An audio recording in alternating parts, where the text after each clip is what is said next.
Welcome to Revitalize and Replant with Mark Clifton and Mark Hallock, where we equip pastors to take their churches from declining to thriving by pointing them to a new future and a new hope. Join us weekly for encouragement and practical advice in your pastoring journey.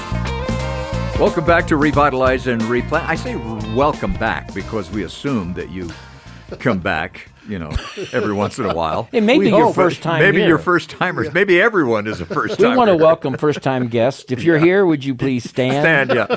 We have a little ribbon for you. We want to put a ribbon on you. And we have a little gift bag at the back of a coffee mug you'll never use. Yes, a coffee mug. By the way, I give coffee mugs away to everybody. I actually did this. I bought them. They were like, $1.50 a piece, and I bought a bunch of them, and I had them printed up for Christmas. It said, "Go away." People tell me they still drink out of here. All right. So it was a few weeks ago. I was at Missouri Baptist had their conference, Resound, at Jeff City, which is kind of like what we do with Revitalize and Replant. And guess who the speaker was? Chuck Lawless. Chuck. Really? Old Chuck. Chuck Lawless. We do so many of Chuck Lawless's articles. I've never met him.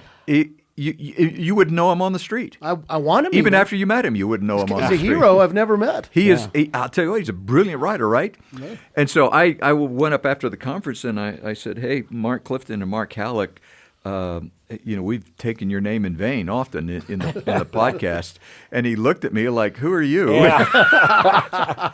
And I said, "I'm Kyle Bierman."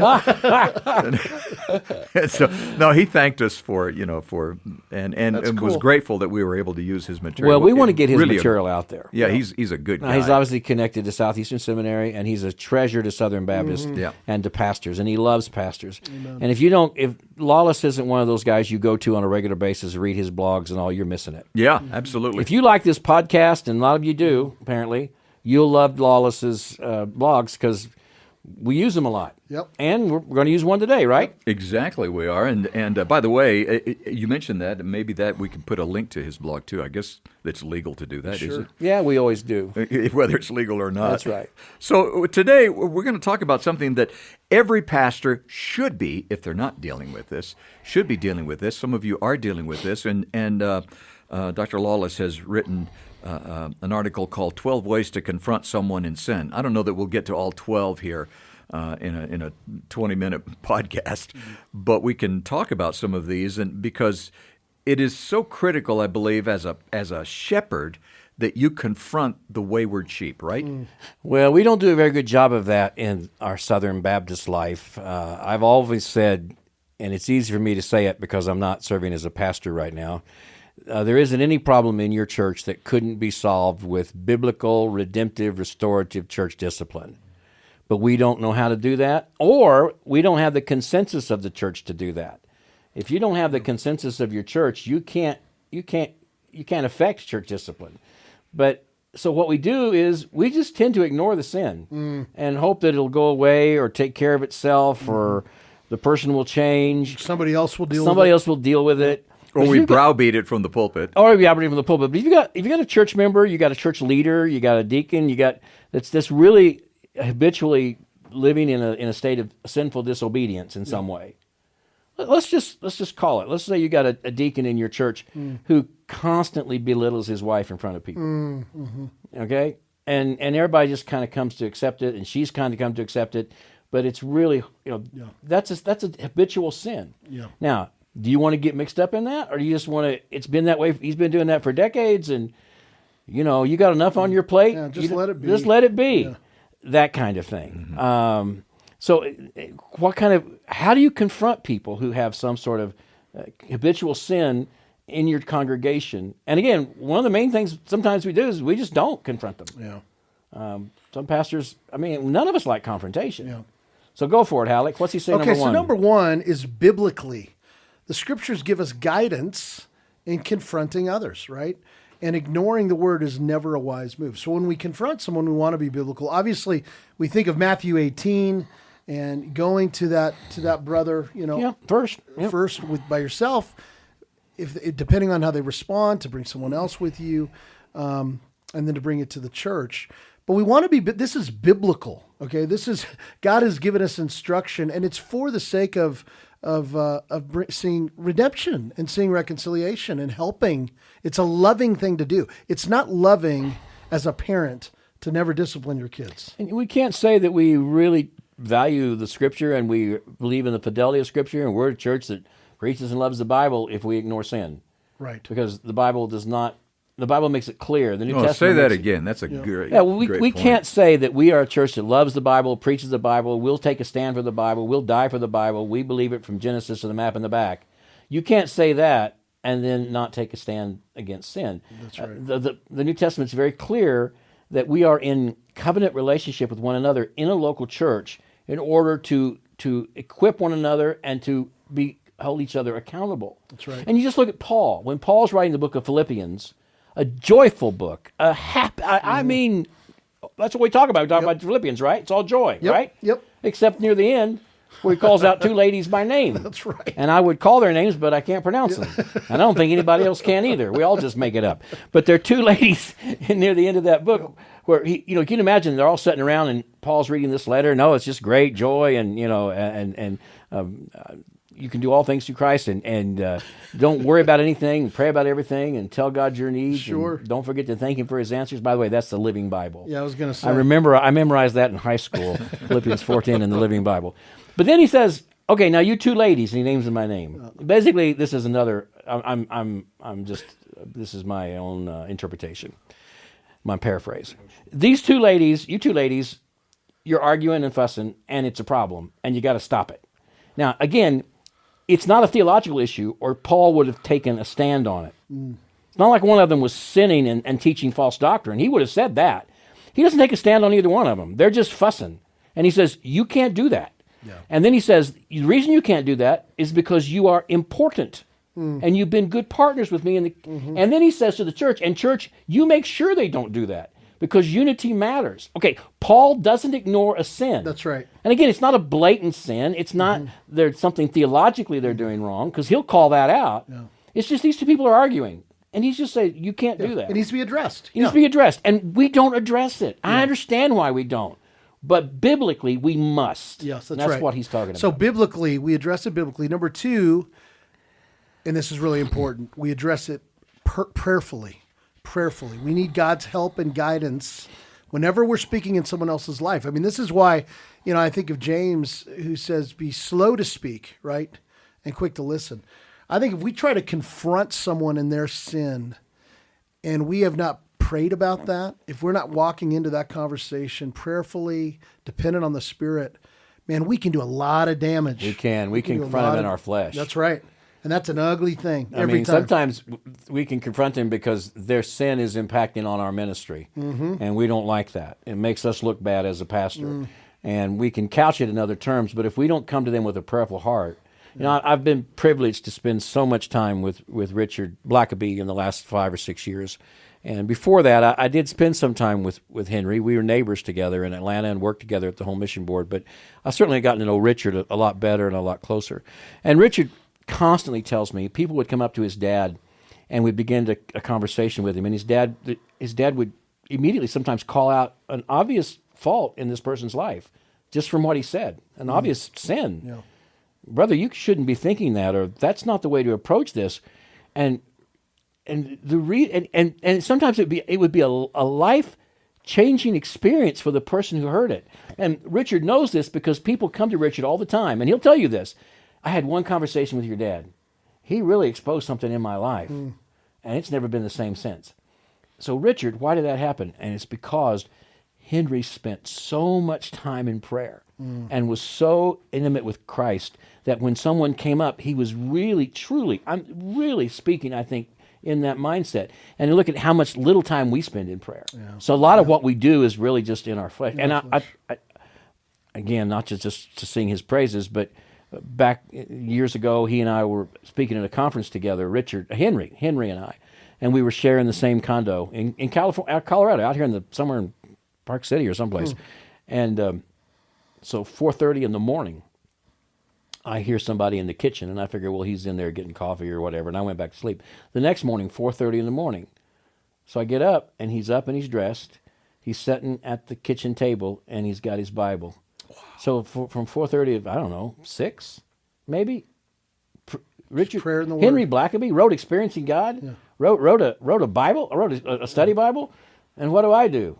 My lazy keister goes back to bed. I mean, again, when you spend that much time with the Lord, you can speak into things that you can't speak into if you're not doing that. That's really And part of the prayer aspect of it is motivation too, right? I mean, if you're motivated for the wrong reasons, then you really mess things up. But in prayer, That's right. it seems like God can motivate you. That's true. And timing, give you the right timing for something that's so like good, that. Dan. Yeah, that's both of those. All right. So then he mentions this, that you approach somebody and approach their sin, confront their sin relationally. Yeah.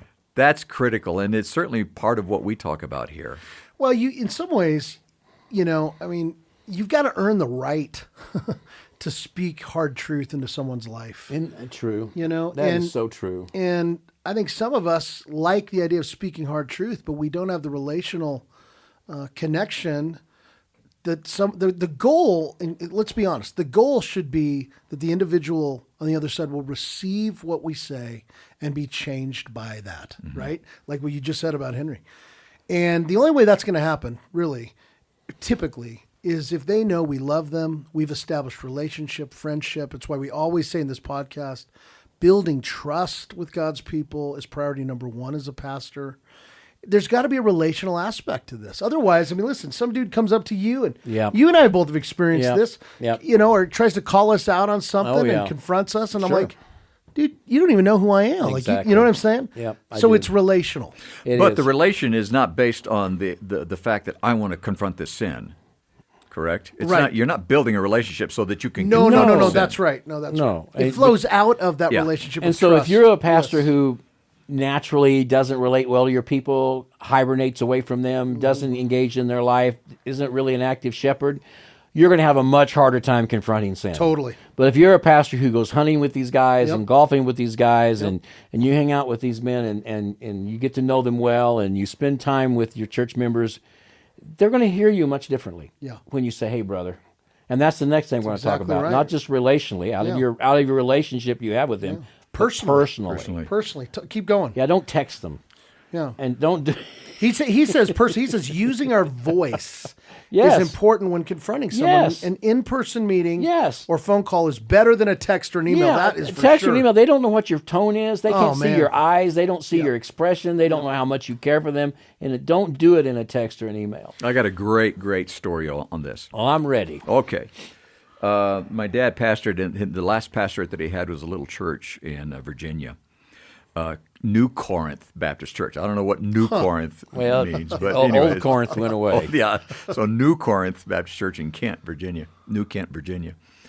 And he would go hunting with his guys all the time. He built relationships with these guys. He loved these people in this church all the time. It was a church that was basically dead. But they called him, and he went. He just felt like that's where the Lord wanted him. And that mission heart that he had really came to life there.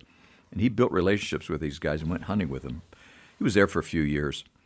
At his funeral, the church asked if he would accept a burial plot there at their little church, and he had told them, he would. And so we had the service there, and then they had the meal afterwards. And so I met with the people there. I had preached the funeral, and I met with these people afterwards. And I can't tell you the number of stories I heard from people who told me over and over and over again, your dad talked to me, and I learned so much about my life was so this, my life was so that, my family was broken and everything. But your dad talked to us, and we realized that, we needed to change. And I said, how did that happen? Did he just come over and talk to you? And he said, oh, no. He said, we went hunting all the time. And he said that was the whole. And one of them started laughing, and he said, we went hunting, and he never shot a deer. He went hunting, and my dad was blind as a bat. I know he never shot a deer. He'd go with him. He had his gun, and he'd go with them and everything. I know, and he never shot a deer. Wow, is that right? And but these guys remembered the relationship that he built. And he had poured himself into their world. That's so good, brother. He didn't expect them to come into his world. I love that. I do too, man. Well, and that leads to number 5 is humbly, right? Were it not for the grace of God, all of us could be caught in the enemy's web. Well, yes. And so we don't approach someone in sin with arrogance or as though we're above this. Right. And they can tell from your attitude yeah. if you're coming out of humility Totally. or not. At the same time, whether it's confronting sin or helping someone work through a loss of the death of a loved one or a diagnosis of a disease or a financial crisis or confronting sin, you want to do it humbly, but you don't want to make it about you. So don't say to them, well, let me tell you, one time I did this, and let me tell you how I handled my sin. Because now you've shifted or don't say, man, I know my mother died of cancer too, and let me tell you, don't do that. You think you're helping, but you're just you're basically saying, I don't want to talk about you, I want to talk about me. Yeah, don't make it about you. Right. Yeah. So, but when you come humbly, doesn't mean it means you just come with this humble attitude that, look, I realize this could be me, and we're all possibly, Satan comes to all of us so humbly. Number 6, prudently. And again, this is so important. What do you mean by prudently? Do you really know the truth of what's going on? Do you really know the sin that's taking place? Now, the one we started this podcast with, where you might have a deacon who really belittled his wife in public and doesn't speak well to her, well, you know the facts because you've heard them. But sometimes it's other people have said, he's doing this or she's doing that. And you got to be prudent and make sure you know what's really happening and determine the truth and ask all kinds of questions before you make any accusations. Dude, that is so important. Because if you make an accusation and it ain't right, you have dug yourself into a relationship hole you'll probably never get out of. That's right. Wow. So you've got to make sure, and you just can't take someone's word for it or some gossip or innuendo, and people love to do that, man. Dude, totally. So Which brings me to a point, and it's something that Lawless says here, and I really kind of struggled with this when I saw it. And he said, "Do it quickly." yeah. And I'm thinking, well, wait, you don't want to do it too quickly, obviously. Yeah. So, But I think he means don't drag this out. Yeah. And if you don't do it quickly, you might not do it at all. Because he says this. He goes, that is not to say we should do it hasty. Should be hasty, but instead a call to confront sooner rather than later. The longer a person is in sin, the harder it is to break the pattern. Yeah. And I think that's right. And it goes back to what you said at the beginning. Most of us, we avoid it altogether. Oh, sure. And it can be under the guise of, well, I'm just still praying about this. Yeah. I still am trying to think through my, and it's like, dude, you're delaying because you don't want to deal with it. Yeah. But I do think we don't want to be hasty, but we also can't let it go because other people may be affected more than we realize. You've got to address it soon. Right. Okay. Number 8, clearly, this is important too. And I think this goes with what you just said. Confrontation is not the time to beat around the bush. No, this is why I'm here. Yeah. You got to be clear. Again, I've talked to you a few times about my former boss, Peck Lindsay, when I was a state missions director in Kansas, Nebraska, in my 30s, and I was a hard kid to work with. And he would be clear. He would, again, come in, close the door of my office, sit on my desk, and say, Marco, you want to work here? And yeah, well, then let me be clear about this. Yeah. And you've been doing some things. You haven't been returning your calls. And he said, I got a list of them here. And he said, this can't happen again, and I need you to keep a call log for a week. Everybody who calls you, when you call them back. Are you good with that? Yes, sir. All right, and he left. I mean, be clear about it. He didn't come in and just try to chit-chat and beat around the bush. Hey, you ought to do a better job. You're not doing this right. Did you feel loved by him? Yes, immensely. See, and that's probably why his words have so much weight. Immensely. Yes. what did he do to build a relationship? He spent time with me outside of work. I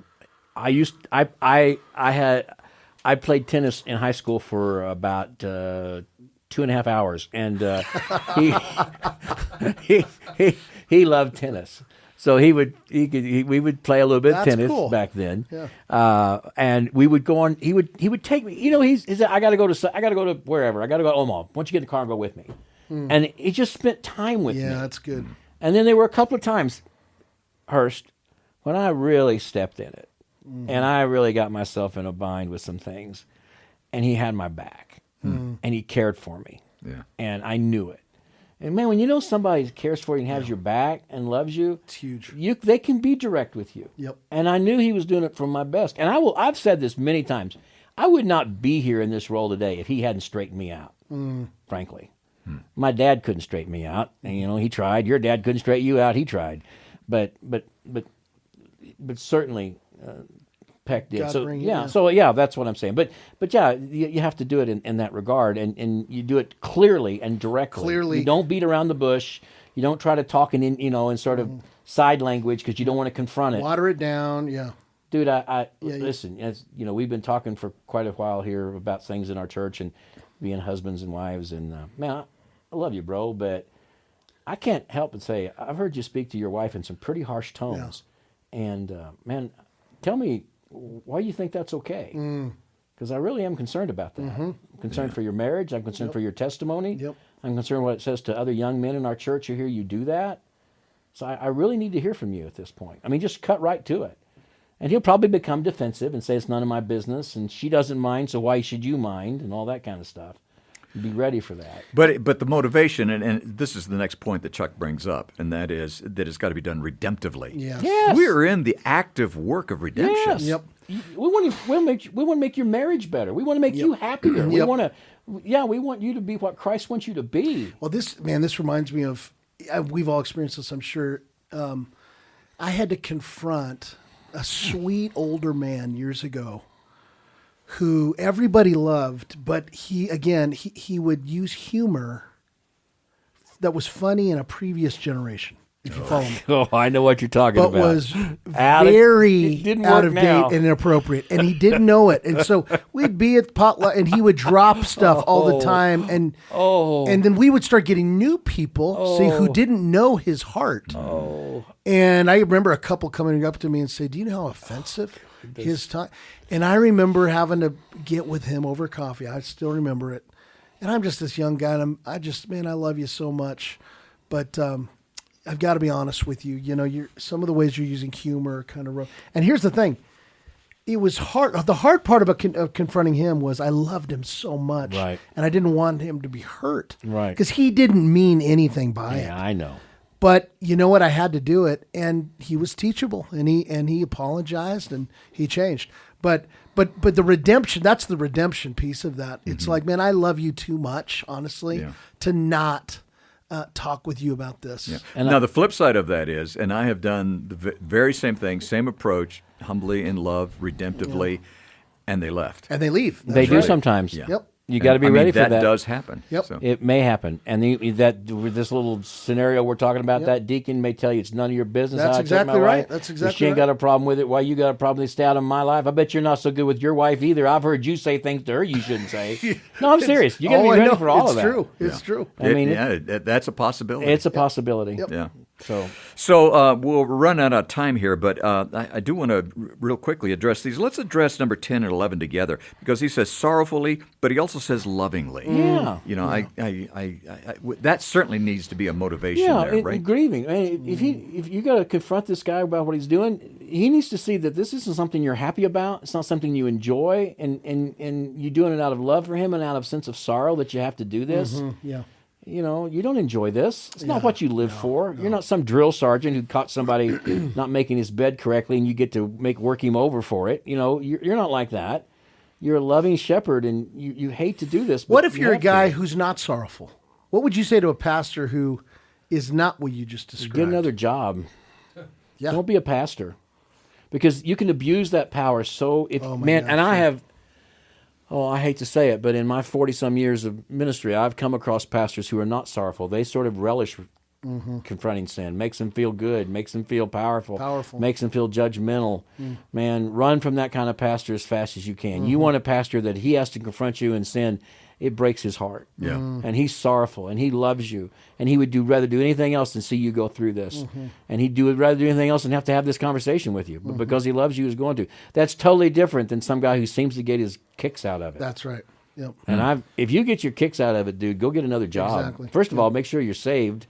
Yeah. And then secondly, see if you should be in ministry. And thirdly, get some help, because you should not enjoy this. No. Confronting sin is not something you should feel empowered by. All right? Well, that kind of wraps up the 12th point, which is mutually. You know, when I saw that, I went, mutually? What does it mean by that? But let me quote what Chuck says. He says, the solution is include yourself in the solution, and I want to walk with you toward victory over this struggle. Yeah. In other words, not just do as I say, not as or not whatever. Yeah. But rather, how can I? I'm with you. Yeah. How can we grow through this? Yes. And just say, hey, bro, this thing with talking to your wife the way you do, man, I want to help you become, I'm going to walk with you with this and be with you. I'm not going to abandon you. And maybe you and I can keep meeting every week. We can talk about how it's going, how it's working, and maybe I can even give you some ideas on some things to do and some triggers that if you feel like spouting off, maybe that's a trigger. Man, I want to help you. Yes. Will you let me do that? I'm on your side. Will you let me help you? Yep. And it's not like he's going to say, no, I'm not going to let you help me. So, because I would love to do that. You're not just telling him what he's doing and then walking away. That's right. You're Yeah, going to right. partner with him, which is another reason we don't do it. We don't want to spend the time and the energy, and it's easier just to let it go and say, well, that's the way he's been for 30 years. We're not going to change him now and move on to something else. I wish we had more time to talk about this, but we don't. No, we don't. And so we're going to wrap this up, but those points are there. And again, we would encourage you to get a hold of Chuck Lawless blogs and read his blogs, because they'll stimulate your thinking and give you some ideas.